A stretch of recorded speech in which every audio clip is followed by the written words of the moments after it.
a gente começa a observar um tique nervoso em uma criança, a reação natural é chamar atenção, pedir para que ela pare. Mas o tique, também conhecido como cacuete, é um comportamento involuntário. Em alguns casos, ele pode até desaparecer em pouco tempo, mas em outros permanece. E quando isso acontece, pode ser sintoma de algo mais sério, a síndrome de Tourette. Hoje nós vamos ouvir o depoimento de crianças que sofrem com o preconceito por ter a síndrome. O problema não tem cura, mas pode ser bem mais fácil conviver com ele se houver compreensão e respeito. É sobre isso que a gente conversa no programa de hoje.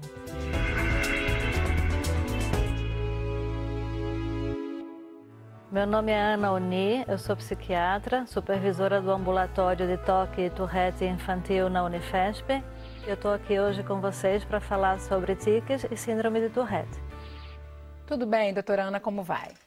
Muito bem, obrigada por participar, por me convidarem para participar desse programa. A gente que agradece para entender esse assunto que é tão pouco conhecido, né? Que é a síndrome de Tourette. Mas a gente vai começar, antes de entrar nesse assunto, a gente vai começar entendendo o que é o tique nervoso. Né? Quando que essa manifestação ela costuma aparecer na criança, por exemplo?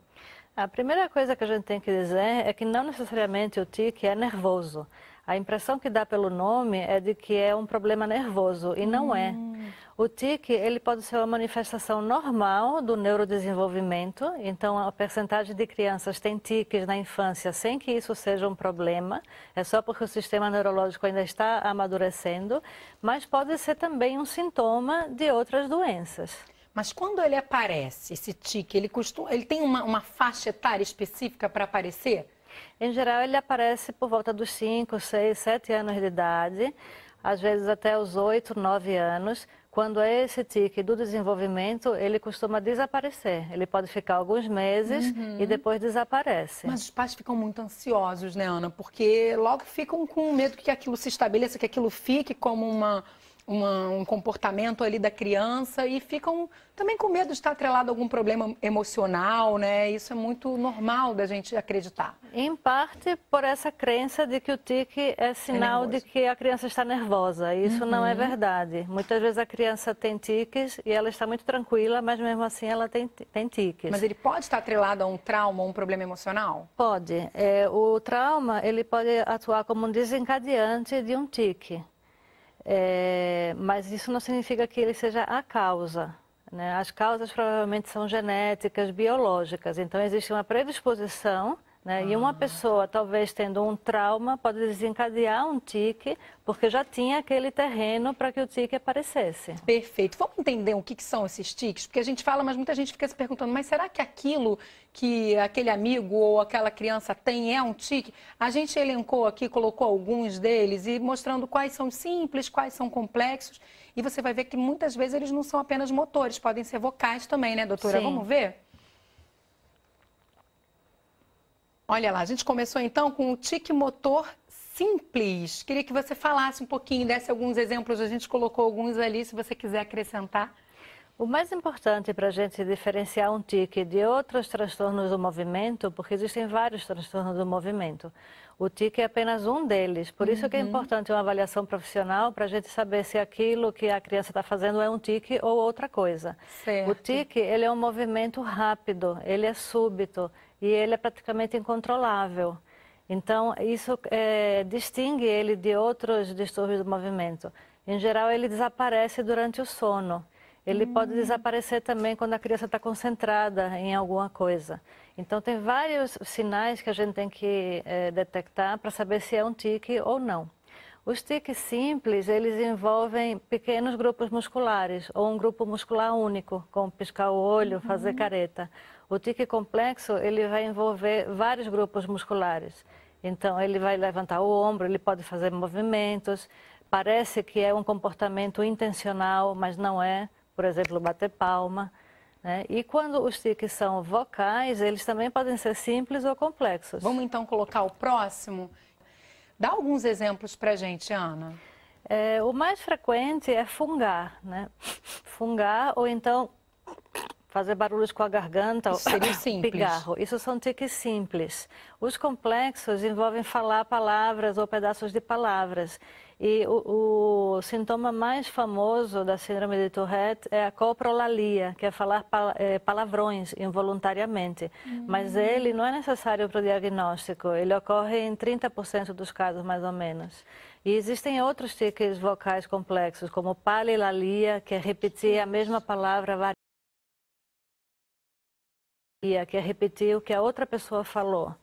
Então, por exemplo, uma pessoa fala para o outro, vamos sair para passear? E aí a criança fala, passear, passear, passear. Né? Repete a mesma palavra várias vezes de forma involuntária. E isso pode ser visto até num primeiro momento como uma falta de educação, uma implicância, né, da criança, alguma coisa que ela pudesse controlar. Queria que a gente falasse um pouco disso, porque imagino que esse deve ser o grande sofrimento ali no início, quando você ainda não sabe o que está causando, qual o problema que está gerando esse comportamento. E, inclusive, foi isso que me fez entrar nessa área, porque eu atendi uma criança que tinha coprolalia e ela apanhava dos pais, porque eles achavam que ela estava sendo mal educada. E ela falava aqueles palavrões sem querer, e era um sofrimento terrível. Então, foi a partir daí que eu comecei a estudar isso e entrei a... Mas você ainda não tinha se aprofundado no tema, mas você já conhecia, já sabia que isso era... Eu sabia o que era, mas aí a partir daí eu abri o ambulatório e aí comecei a receber mais casos e comecei a publicar e pesquisar no assunto. E os pais, de uma forma geral, têm resistência em aceitar que isso de fato é involuntário? Eles resistem, mas os pais eles são os primeiros a tentar entender qual o problema. O pior é que as pessoas que convivem com a criança, os professores inclusive na escola, aceitem. Então isso é o mais difícil, porque muitas vezes o próprio professor não se convence muito de que aquilo é um problema, que aquilo é involuntário. Né? Sempre existe a desconfiança. Será que ele está fingindo? Será que ele está... me enganando, né? Será que ele está usando isso como desculpa? Num espaço justamente onde deveria haver tolerância e respeito à diferença, você encontra a intolerância, né, por parte dos professores, que acaba se reproduzindo ali no ambiente escolar. As crianças também têm muita dificuldade, os colegas, em entender isso, né? O preconceito existe em todas as faixas etárias. A diferença é que a criança, ela não se inibe e ela provoca o bullying, né, o tão chamado bullying. Mas esse preconceito existe entre os adultos também. Então, os adultos com Tourette têm dificuldade de se relacionar, de arrumar um companheiro, um namorado, porque todo mundo acha estranho, acha que a pessoa vai ser louca, né? Eles acham que pelo fato da pessoa ter tiques, ela deve ter algum problema, ela deve ser louca, não deve ser normal. Existe todo esse preconceito. E existe preconceito, inclusive, de pacientes contra médicos. Recentemente eu atendi uma médica que disse, os pacientes dizem que não querem ser atendidos por uma médica que tem trimeliques. Né? Então, assim, o preconceito é muito amplo. Então, uma das coisas que eu tento sempre é isso, é tentar alertar e mostrar que aquilo é involuntário. Quer dizer, a pessoa não pode controlar e evitar que isso aconteça. Não afeta a inteligência, não afeta o caráter da pessoa.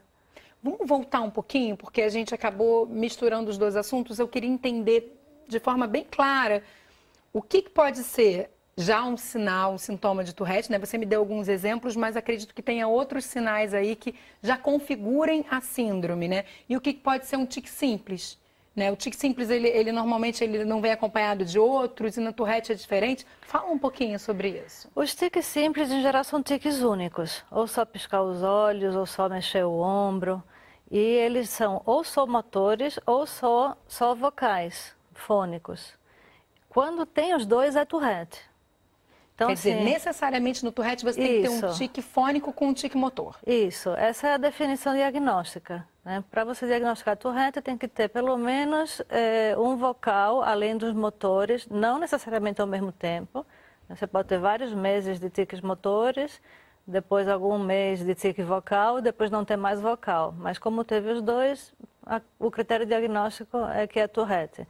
Então não interessa muito o nome que se dá. O problema de base é o mesmo, são tiques crônicos.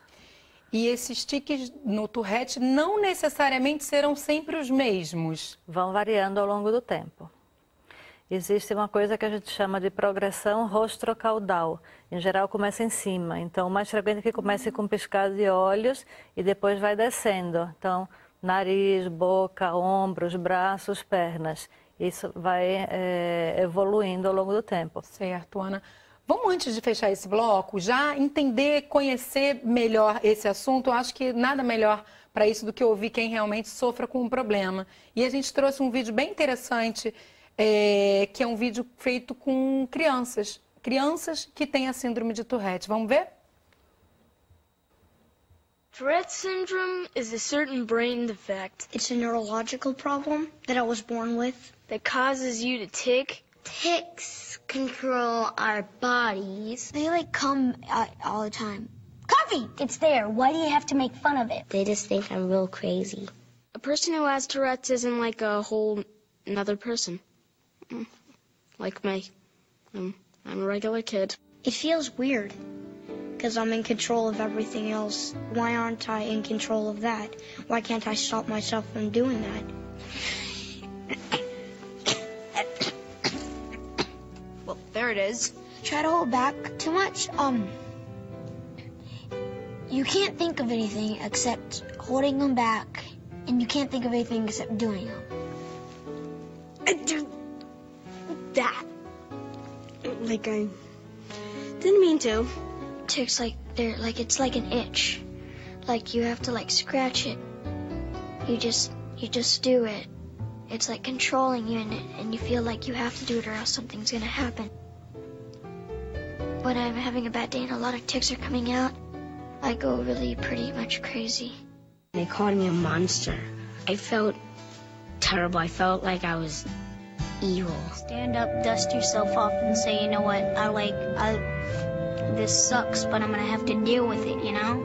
Kids with Tourette syndrome are just like any other kid, just with a few disabilities. But overall, we're like you. Muito bonito esse vídeo, né? É. Eu sempre que vejo fico emocionada porque, primeiro, são crianças falando do próprio problema, das próprias limitações, e vem essa questão do custo emocional que é para elas ter que tentar controlar, porque é isso que a sociedade pede a elas. Isso. Né? Por isso que uma das orientações é a criança já tenta se controlar sozinha.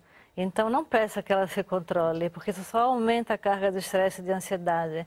E quando a criança chega em casa, no fim do dia, depois de passar o dia inteiro tentando se controlar, deixa ela à vontade em casa fazer todos os tiques que ela queira. E num caso normal em que a criança comece com esse tique, você ainda não sabe se é Tourette, se não é, os pais também não devem chamar atenção? Não. Porque quanto mais você chama atenção, mais eles vão ter vontade de fazer o tique. Ele mais vai prestar atenção naquilo, né? Vai ficar com aquela vontade de... como dizer, não pense no elefante branco no meio da sala. Então, mais ou menos isso. Se você fala, para de fazer o tique, aí é que ele vai lembrar do tique e vai fazer. Inclusive, tiques que desapareceram há muitos meses, se você lembra, e aquele seu tique e tal, aí ele lembra e faz o tique. Então, o ideal é tentar não se concentrar neles. Mas então, Ana, qual a orientação assim, para os pais que comecem a observar algo do tipo em seus filhos, porque começa na infância, como a gente entendeu? Eles devem apenas observar e em que momento deve dar aquele alerta que eles devem interferir? No caso, levar um especialista, levar um médico? Se o tique causa algum dano físico, tem que procurar ajuda imediata, porque pode haver lesão. Certo. Mas se não, pode observar, porque pode ser que eles desapareçam com o tempo. Tá certo, Ana. A gente vai fazer um rápido intervalo. No próximo bloco, nós vamos falar sobre a escola. Como preparar colegas e professores para lidar com um aluno que tem a síndrome de Tourette? Será que é possível também amenizar esses sintomas? Então não sai daí que a gente volta já. Mas antes, dá uma olhadinha nessa dica de site. I remember when I was just a boy, I said, Mama, something's wrong.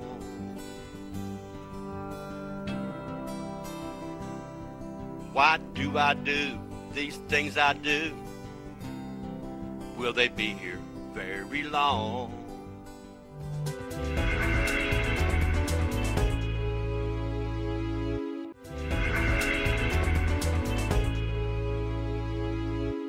O Ligado em Saúde está de volta. Hoje a gente começou o programa falando sobre os tipos de tique e agora, depois, no segundo bloco, no finalzinho, sobre a síndrome de Tourette. A gente continua conversando sobre essa síndrome. Quem está explicando esse tema para a gente é a psiquiatra Ana Gabriela Uni. Ana, a gente entendeu então que existem tiques simples e a síndrome de Tourette. Eu quero entender, a síndrome com certeza ela é menos comum, mas quero que você me dê números para a gente entender melhor como que é essa prevalência. Antigamente se achava que era bem rara, que era 1 a cada 10 mil casos. Hoje em dia a gente sabe que não. Quando a gente junta todos os casos, os leves, os graves, até aqueles que estão lá na comunidade sem diagnóstico porque não atrapalham em nada, é 1% da população. Nossa! Ou seja, é muito frequente. É tão frequente quanto a esquizofrenia, quanto o transtorno bipolar. Mas porque tem graus também, né? Tem uns que são super tranquilos, que não precisam nem de tratamento, e tem aqueles que são gravíssimos, e aí sim, esses 1 em cada 10 mil que são aqueles casos muito graves. E deve ser complicado para diagnosticar também, porque muitas vezes essa síndrome vem associada a outros problemas de saúde. Queria que você trouxesse isso para a gente. Que problemas são esses que normalmente estão associados? Os que são mais frequentemente encontrados na síndrome de Tourette são o toque, que é o transtorno obsessivo compulsivo. Até 30% dos casos tem toque e até 90% tem sintomas obsessivos. Ou seja, tem rituais, tem algumas manias, sem que a gente dê um diagnóstico de toque, mas que fazem parte da síndrome. Até 50% vai ter déficit de atenção com hiperatividade. Então, por isso que é importante o tratamento global, integral, não né? só olhar só para o tique, né? Isso tudo vai desencadear muitas vezes, isso tudo vai trazer um impacto ali no dia a dia dessa criança na escola. Sim. Então, queria falar um pouquinho de escola, né? Você já tocou nesse assunto no bloco anterior, falou das dificuldades, mas o que a gente pode passar para um educador que esteja nos assistindo? Qual é a forma, a conduta que ele deve assumir dentro de sala de aula, até para facilitar o dia a dia dessa criança que já convive com a síndrome? O primeiro passo é ter um diagnóstico correto. Então, em geral, o psicólogo, ele vai na escola, conversa com os professores, explica qual é o problema daquela criança.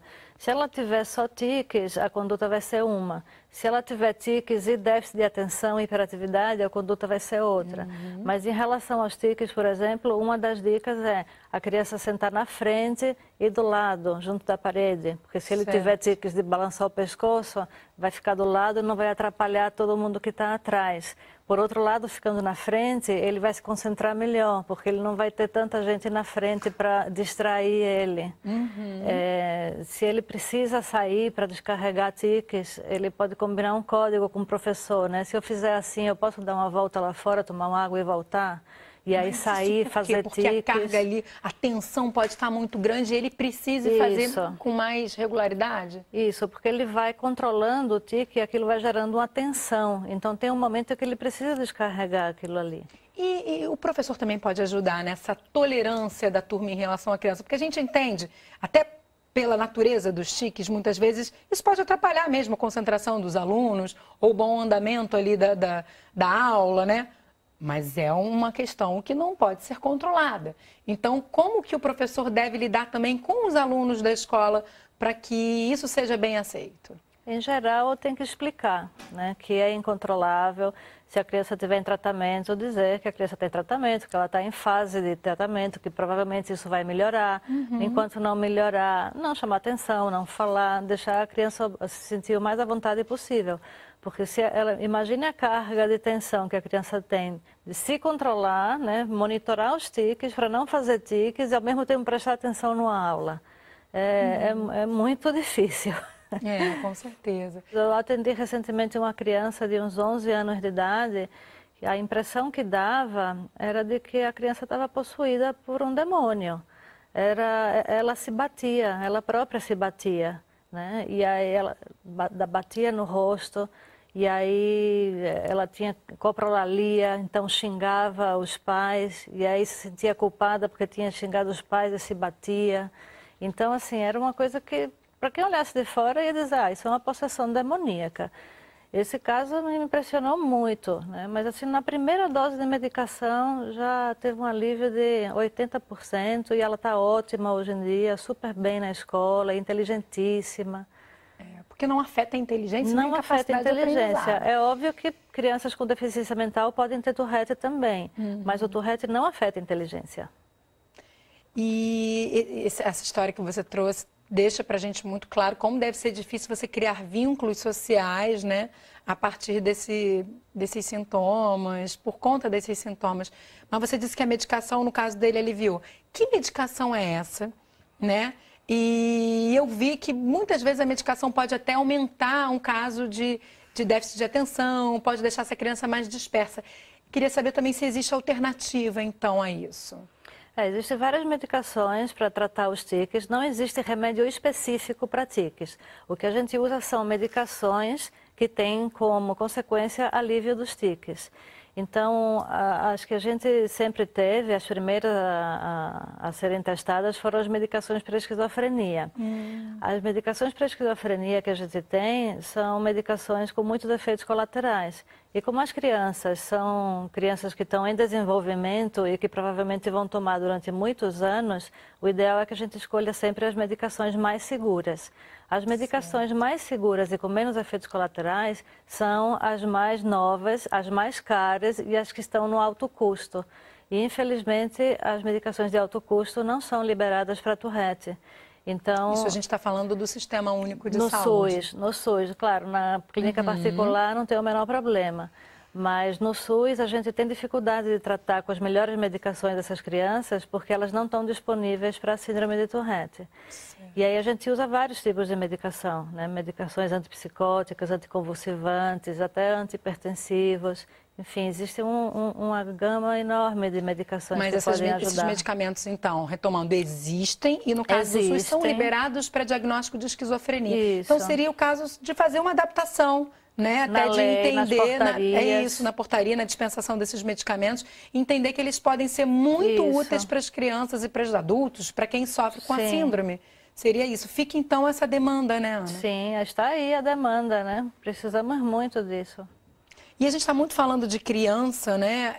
Mas adultos também sofrem com o problema, até porque vão crescer e continua, não tem cura, né, Ana? 1/3 dos casos tem remissão espontânea na vida adulta. Então, quando a criança chega, a gente não tem bola de cristal para dizer, olha, você vai ser sorteado e vai estar nesse 1/3 que vai ficar bom. Até porque é 1/3 só também, né? Mas assim, 1/3 fica bom, sem tiques. Outro terço vai continuar igual. E outro terço vai continuar tendo tiques mais leves. Então, assim, o prognóstico em geral é bom. 2/3 dos casos tem um prognóstico bom. Aquele caso mais grave, que é esse 1 para cada 1000, realmente são casos que continuam muito graves até na idade adulta, né? Que são os casos que não melhoram com absolutamente nada e que teria indicação de fazer uma cirurgia. Cirurgia? Que cirurgia é essa? Tem uma cirurgia que é experimental ainda, que é a estimulação cerebral profunda. Não tem muitos casos publicados na literatura, tem em torno de 100 e poucos casos. Isso é muito pouco comparado com as cirurgias de Parkinson, que tem mais de 4.000 casos já publicados. E como os pacientes com Tourette são muito diferentes uns dos outros, com vários tipos de tiques e sintomas, não se sabe ainda exatamente onde no cérebro você tem que agir. Então, por isso que ela é considerada experimental, porque você não sabe exatamente onde você tem que agir no cérebro e se você vai ter resultado ou não. Então, a média de melhora é em torno de 50% a 60%. É uma coisa ótima para quem nunca tinha melhorado com nada, mas ainda não está liberada no SUS e ainda é considerada experimental. Mas a ideia é que com o passar do tempo ela possa ser oferecida para mais pessoas e com segurança. E a psicoterapia entra também para atuar nos sintomas ou para melhorar esse lado social e até uma ansiedade que a criança possa ter? Tudo, desde para trabalhar sintomas associados, como o toque, depressão, baixa autoestima, relacionamentos sociais, relacionamento familiar, como os tiques em si. Existem técnicas dentro da terapia comportamental que se chama reversão de hábito, que ajuda a modificar esses tiques. Perfeito. Ana, vamos mostrar seu livro? Aqui, o título é Tiques, Cacuetes e Síndrome de Tourette. Um manual para pacientes, seus familiares, educadores e profissionais de saúde. Esse é o único livro que a gente tem no Brasil, né? Eu organizei o livro de maneira que ele tivesse informação científica precisa e atualizada, está na 2ª edição, mas numa linguagem acessível para que todos possam se beneficiar. Então, os pacientes, os familiares, os professores, os psicólogos e qualquer profissional de saúde que quiser saber mais sobre a síndrome de Tourette, eu recomendo que leia esse livro. E ele é fácil de encontrar? Está nas livrarias? Está nas livrarias da editora Arte Média, eles têm um site, eles entregam no Brasil inteiro, então é fácil de conseguir. E tem a versão em e-book também. Eu queria aproveitar para dizer aos pacientes e aos familiares que é possível conseguir o equilíbrio. Às vezes ele é lento e pode demorar, mas ele é possível e não se deve desistir, porque uma hora chega lá. Se a gente não chega lá é porque não chegamos no fim. Muito obrigada, Ana. Muito obrigada mesmo por sua presença. Eu espero que esse programa consiga contribuir bastante para essas informações, né? O conhecimento é o que leva a gente a essa aceitação e até quem sofre do problema a se aceitar também. Sim. Né? Muito obrigada pela sua participação. Até uma próxima oportunidade. Obrigada. Hoje a gente conversou então sobre tique e síndrome de Tourette, mas se você tem alguma outra sugestão de tema ou até uma dúvida de saúde, escreve pra gente. Além dos contatos que estão aí na sua tela, agora você também pode falar com a equipe do programa pela nossa página no Facebook. É só curtir e participar. A gente se encontra no próximo Ligado em Saúde. Eu espero você.